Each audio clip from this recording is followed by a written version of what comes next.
हमारी प्रख्यात कथाकार मैत्रेयी पुष्पा जी, मंच पे विराजमान और जिन्होंने अभी अपना बीच वक्तव्य दिया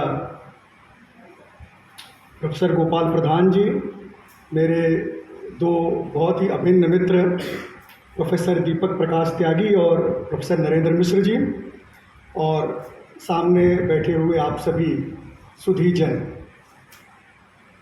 सबसे अच्छी बात आज की ये लग रही है कि आप सबने अपना वीडियो ऑन रखा है।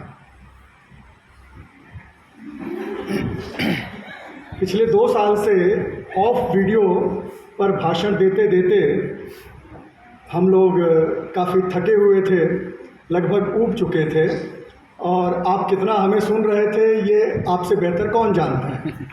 और इसलिए जब इस सभागार में हम उपस्थित हुए तो हम सभी ने जिस चीज़ को गौर किया लेकिन शायद बोलने से चूक गए, उसका जिक्र मैं पहले करना चाहूँगा, और वो ये कि इतना सुसज्जित सभागार हिंदी के आयोजनों में कम देखने को मिलता है। और उससे भी बड़ी बात ये कि इतनी बड़ी संख्या में विद्यार्थियों की उपस्थिति, और विद्यार्थी अपनी उपस्थिति से ही नहीं पहचाने जा रहे हैं, अपने टी शर्ट से भी पहचाने जा रहे हैं, ये और भी बहुत अच्छी बात है। हम लोग आयोजन करते हैं और आयोजन में अध्यापक लोग अपने भाषण देकर और सर्टिफिकेट लेकर अपनी एपीआई कमाकर प्रसन्न हो जाते हैं, लेकिन विद्यार्थियों की इसमें क्या भूमिका होती है उस पर हमारा ध्यान बहुत कम जाता है। मैं देख रहा हूँ कि प्रेमचंद, भारतेंदु हरिश्चंद्र, सावित्रीबाई फुले को भी आप नहीं भूले, अंबेडकर तो विश्वविद्यालय उन्हीं के नाम पर है, खुसरो भी हैं, मन्नू भंडारी भी हैं, प्रेमचंद भी हैं।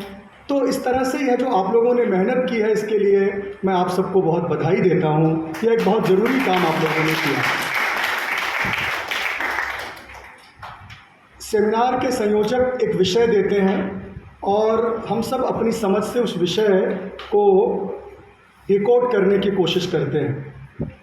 विषय दिया गया स्वाधीनता आंदोलन और हिंदी साहित्य। तो मैं ऐसा समझता हूँ कि आज के इस प्रसंग में हमें हिंदी साहित्य के उस दौर के लेखन पर बात करनी चाहिए जिस लेखन ने स्वाधीनता आंदोलन के संघर्ष में साझेदारी की, जिसने स्वाधीनता आंदोलन जो अलग अलग क्षेत्रों में लड़ा जा रहा था, उन अलग अलग सभी क्षेत्रों में जो लोग एक साथ एकजुट होकर देश की आज़ादी के लिए संघर्ष कर रहे थे, उनके साथ कंधे से कंधा मिलाने की जो हिंदी के साहित्यकारों की कोशिश है, उसको यहाँ पर विशेष तौर पर चर्चा में लाने की ज़रूरत है। शायद इसीलिए यह विषय चुना गया है कि हम साहित्य के, हिंदी साहित्य के विशेष तौर पे, क्योंकि बात हिंदी साहित्य की हो रही है, तो हिंदी साहित्य के विशेष संदर्भ में हम उन रचनाओं की चर्चा करें, उन कृतियों की चर्चा करें जिन्होंने क्रांतिकारियों की तरह, सत्याग्रहियों की तरह, आंदोलन में शामिल हुए देश के एक एक जन की तरह, और उनके मन में आज़ादी का जो स्वप्न था, उस स्वप्न को दर्शाने के लिए, उस स्वप्न को साकार करने के लिए, उसका चित्र निर्मित करने के जो प्रयत्न किए गए, उन प्रयत्नों का आज हम स्मरण करें। चूँकि यह सत्र कहानी पर केंद्रित है, इसलिए मैं कहानी को ही केंद्र में रखकर आप सबसे अपनी कुछ बात साझा करने की कोशिश करूँगा। जैसा कि सर्वविदित है कि छापे खाने की शुरुआत और पत्र पत्रिकाओं के प्रकाशन ने नवजागरण को नई दिशा दी, और नवजागरण की ही कोख से भारत का स्वाधीनता आंदोलन भी जन्मा। ये बहुत ध्यान देने की ज़रूरत है कि नवजागरण केवल राजनीतिक जागरण का आंदोलन नहीं था, और भाई गोपाल प्रधान ने सही कहा कि यह जो स्वाधीनता आंदोलन भी था, यह कोई राजनीतिक आंदोलन तक सीमित नहीं था। यह हमारा दुर्भाग्य है कि अंततः राजनीतिक सत्ता हस्तांतरण को ही हमने स्वतंत्रता दिवस के रूप में मनाने की शुरुआत की और आज उसका 75वां वर्ष अमृतकाल में मना रहे हैं। जबकि सच्चाई ये है कि जो चीज़ें हमारी छूट गई थी, जिन चीज़ों को हमारे नवजागरण के पुरोधा, हमारे स्वाधीनता आंदोलन के बड़े महापुरुष जिन चीज़ों की वकालत कर रहे थे, जिन चीज़ों का आग्रह कर रहे थे, हमारे समाज को बदलने की चेतना पैदा कर रहे थे, उन चीज़ों पर आज संकट के बादल भी कभी कभी देखने को मिल जाते हैं। इसलिए स्वाधीनता का वो संघर्ष इस 75वें वर्ष में याद करने की ज़रूरत है। कभी वो पूरा नहीं हुआ है। यह जो अमृतकाल है, जब हम इसका 100वां वर्ष बनाएं तो हम उन तमाम कुरीतियों से, उन तमाम कुविचारों से अपने को मुक्त कर लें जो मनुष्यता के लिए बेहद ज़रूरी है और जिसके बिना यह दुनिया आगे टिकने वाली नहीं है। जब हम लोग सस्टेनेबल डेवलपमेंट की बात करते हैं तो ध्यान रखिए कि ये दुनिया और इस देश को सस्टेन करने के लिए जो रास्ता नवजागरण के नेताओं ने, जो रास्ता स्वाधीनता आंदोलन के नेताओं ने दिखाया था, उस रास्ते को भूलने को नहीं बल्कि उसको स्मरण, बार बार स्मरण करने और उस रास्ते पर आगे बढ़ने की ज़रूरत है। एक चीज़ और यहाँ पर ध्यान देने की है कि कहानी, जिसके बारे में भाई गोपाल प्रधान ने बहुत अच्छी बात कही कि बात को कहने का एक तरीका है और यही एक कहानी की कला है। मज़ेदार है कि भारतेंदु के समय कहानी को लेकर के, कहानी लिखने को लेकर के कोई बहुत उत्साह देखने को नहीं मिलता। वे भारत दुर्दशा की बात कर रहे हैं। पांडे जी अभी नहीं हैं, उन्होंने भारतेंदु जी की यात्रा और उनके संदर्भ की चर्चा की थी। लेकिन भारतेंदु युग के ही एक लेखक जब हिंदी कहानी का जन्म हो चुका है, उस दौर में एक बात लिख रहे थे। मैं बात कर रहा हूँ पंडित बद्री नारायण चौधरी प्रेमघन की, जिसमें वो कहते हैं और उनको उद्धृत किया है भवदेव पांडे ने कि वे लिखते हैं कि प्रेमघन ही भारतेंदु स्कूल के हेडमास्टर थे। अपने युग की तरफ से जो निर्णय इन्होंने दे दिया वह भारतेंदु स्कूल के सभी सदस्यों के लिए मान्य था। हिंदी कहानी लेखन का विरोध करते हुए उन्होंने फैसला सुनाया।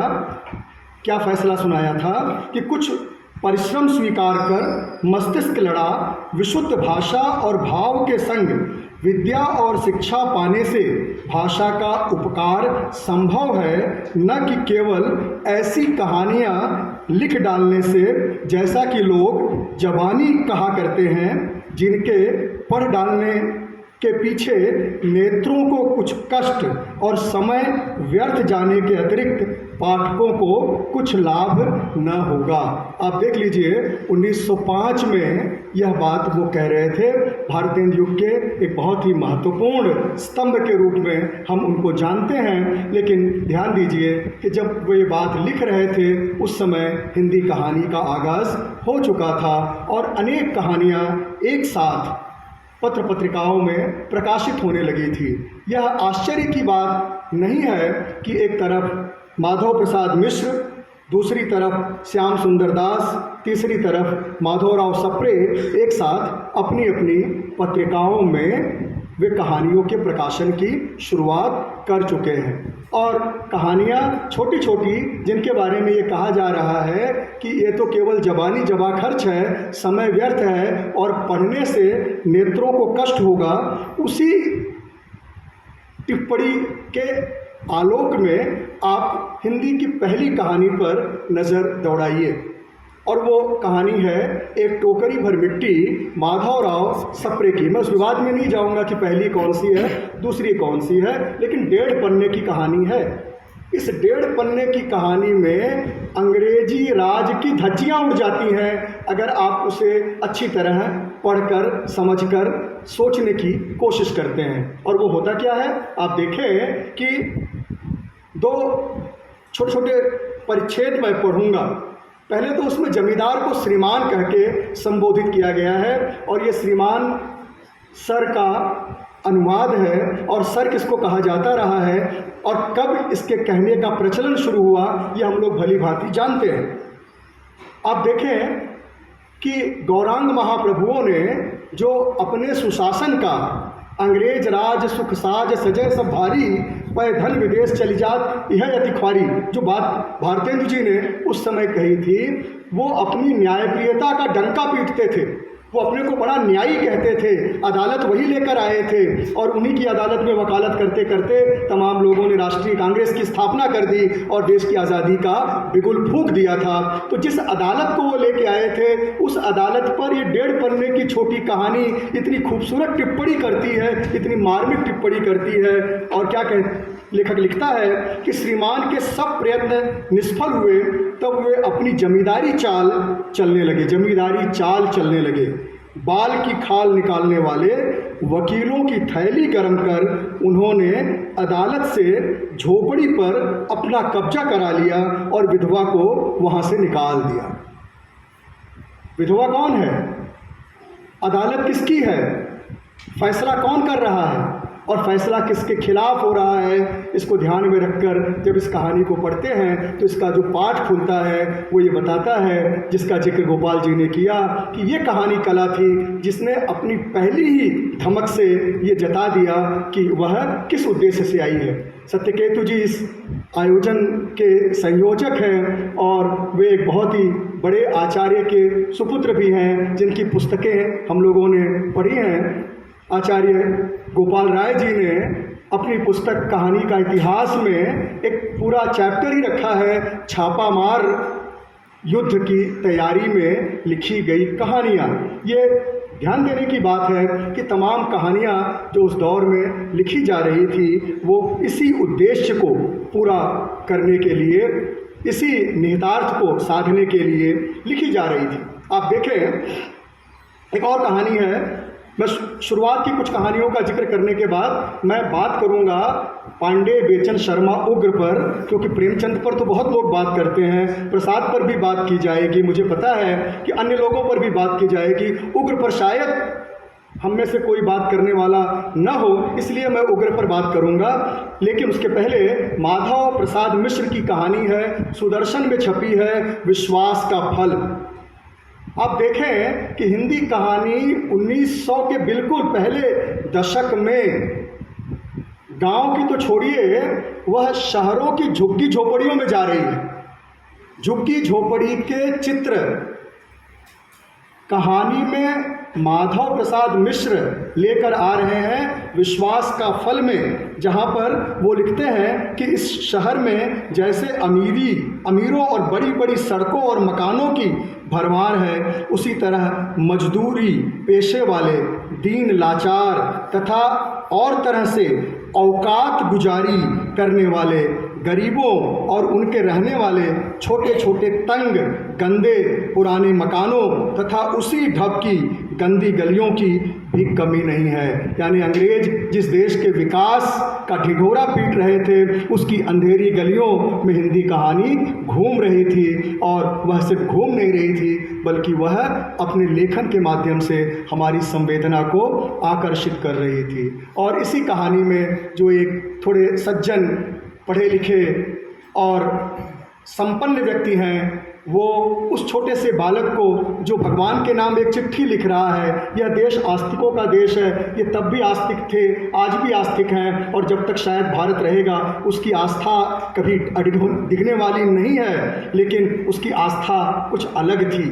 उस आस्था को समझने की ज़रूरत है कि वो भगवान के नाम चिट्ठी लिख रहा है, और वो लेटर बॉक्स में, अज्ञेय की कहानी लेटर बॉक्स याद आ जाती है कि वो चिट्ठी लेटर बॉक्स में डाल नहीं पा रहा है, और वो रईस उसको देखता है, और जब उसकी गरीबी का उसको पता चलता है तो वह अपनी पूरी संपत्ति उस बच्चे को दान कर देता है, उसके नाम वह कुर्बान कर देता है। आप देखें कि इसी दौर में प्लेग की चुड़ैल आती है। अभी हम लोगों ने कोरोना का वह संकट देखा और हमने अपनी इंसानियत को कैसे तार तार होते देखा। खुद अपने को आईने में देखने में हमने अगर शर्म नहीं की होगी तो शायद हम मनुष्य नहीं हैं। प्लेग की चुड़ैल में जमींदार साहब पत्नी मरी नहीं है इसके पहले ही उससे मुक्ति का सारा उपाय सोच लेते हैं। और जयशंकर प्रसाद की ग्राम भी उसी समय में आती है।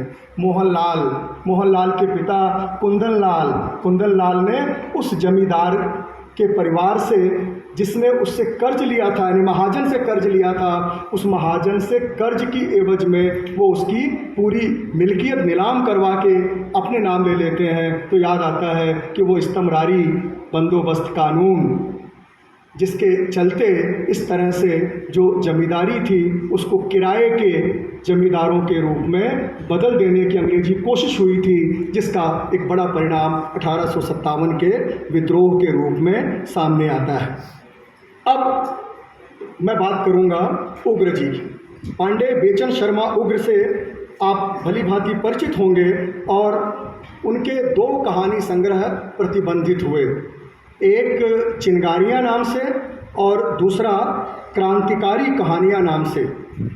एक कहा जाता है कि 1926-27 के आसपास वह प्रतिबंधित हुआ था। उसका मुझे दस्तावेज उस रूप में नहीं मिल पाया, शायद मेरे पास उतना समय नहीं था कि मैं उसको खोज पाता। और दूसरी क्रांतिकारी कहानियाँ 1939 में, जिसको संकलित किया है रुस्तम राय ने प्रतिबंधित हिंदी साहित्य में। निश्चित रूप से बहुत उसमें भी झोल है, उस झोल में मैं नहीं जाऊंगा।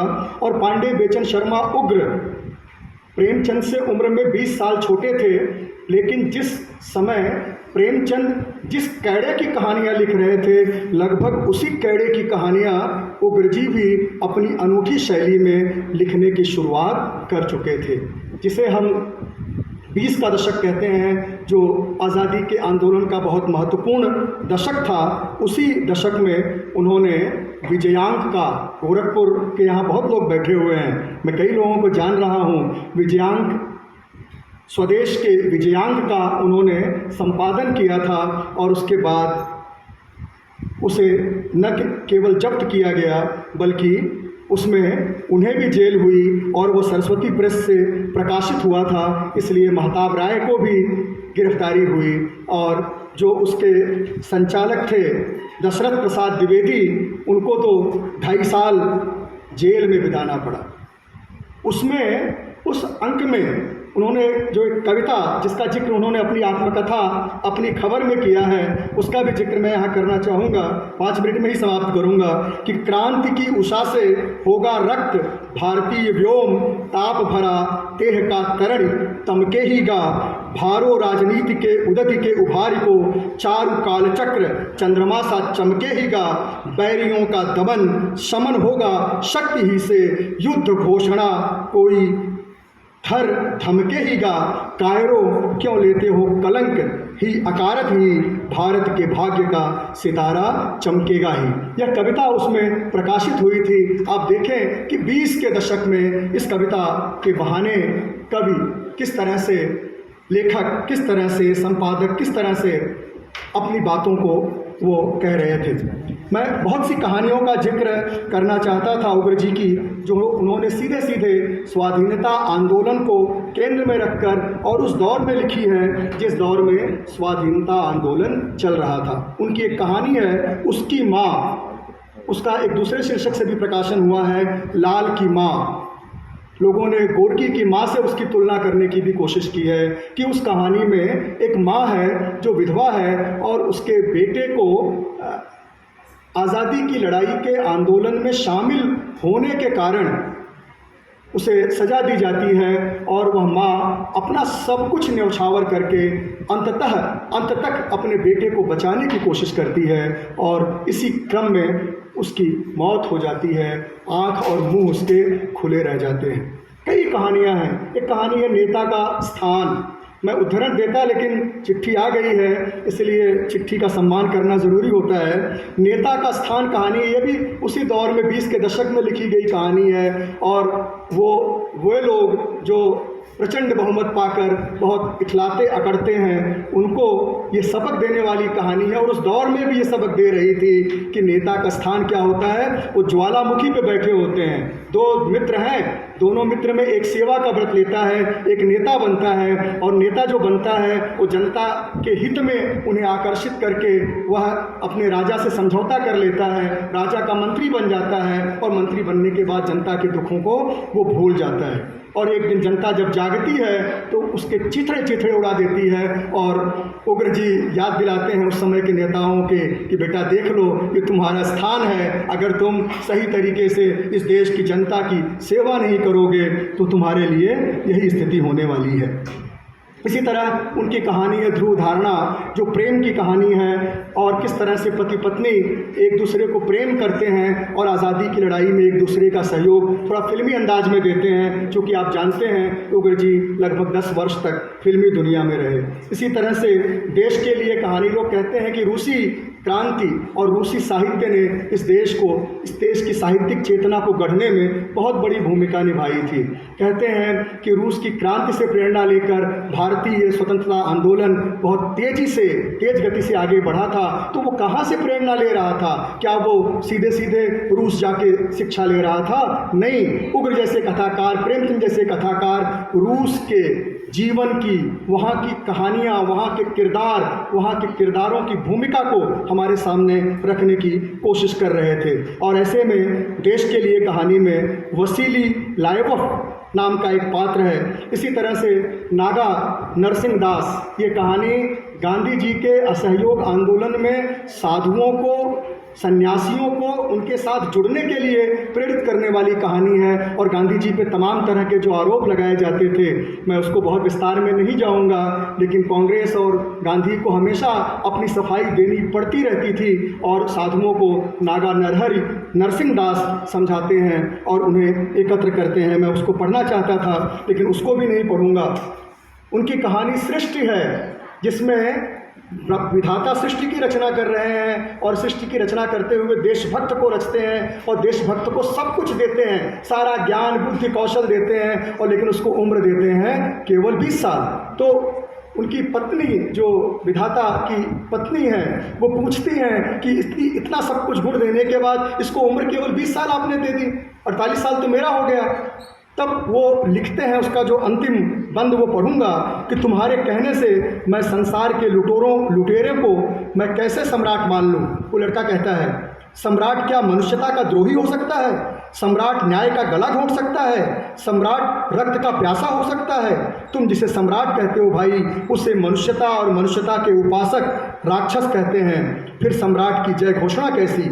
तुम मुझे तोप से उड़ा दो, इसी में सम्राट का मंगल है, इसी से उसके पाप का घड़ा फूटेगा और उसे मुक्ति मिलेगी। इसी तरह से अनेक कहानियां हैं, नादिर शाही, निहिलिस्ट, कर्तव्य और प्रेम। मैं एक कहानी का जिक्र करके अपनी बात समाप्त करूंगा। 1935 के आसपास पाब्लो पिकासो ने गुएर्निका नामक एक पेंटिंग बनाई थी जो बहुत चर्चित हुई थी। आप सबको संदर्भ देने की ज़रूरत नहीं है, लेकिन उसी दौर में उग्र जी की एक बड़ी अच्छी कहानी है और उस कहानी में 2 पात्र हैं। दोनों पात्रों को एक गैलरी में ले जाया जा रहा है जहाँ पे बहुत सारे चित्र बने हुए हैं, लगे हुए हैं। और चित्र कैसे लगे हुए हैं, उसमें से एक चित्र का मैं उदाहरण दे करके अपनी बात समाप्त करूंगा। और ये तब की बात थी जब दुष्यंत ने ये नहीं लिखा था कि तेरा निजाम है सिल दे जुबान शायर की।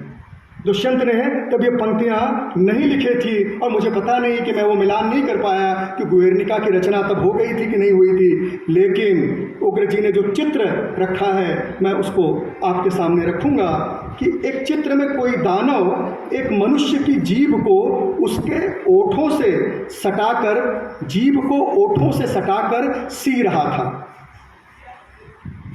एक मनुष्य की जीभ को उसके ओठों से सटाकर सी रहा था। दानों के नीचे लिखा था पशुबल। ये पशुबल किसका है बताने की ज़रूरत नहीं है। मनुष्य के मुख के पास लिखा था हमारी बोलने की स्वतंत्रता, और सूजे के पास लिखा था कानून। आप समझ सकते हैं कि हमारे देश के स्वाधीनता आंदोलन में जैसा कि मैंने शुरू में कहा था कि इस विषय की मेरी समझ यही है कि वो कहानियाँ, वो रचनाएं जो आज़ादी के आंदोलन की उत्प्रेरक साबित हुई हैं, उन पर आज चर्चा की जानी चाहिए। मैंने अपने सीमित समय में इसका एक प्रयास किया है। मुझे पता नहीं कि यह प्रयास कितना सफल हुआ है, क्योंकि कितने सारे लोगों को इस प्रयास में भागीदारी करनी है, तब जा कर के हमारे भाई सत्यकेतु जी का जो यह भगीरथ प्रयास है वह पूरा होगा और स्वाधीनता आंदोलन के इतिहास की गंगा धरती पे उतरेगी। आप सबने सुना, समय दिया, मुझे आमंत्रित किया गया, इसलिए आप सबका बहुत बहुत आभार। धन्यवाद।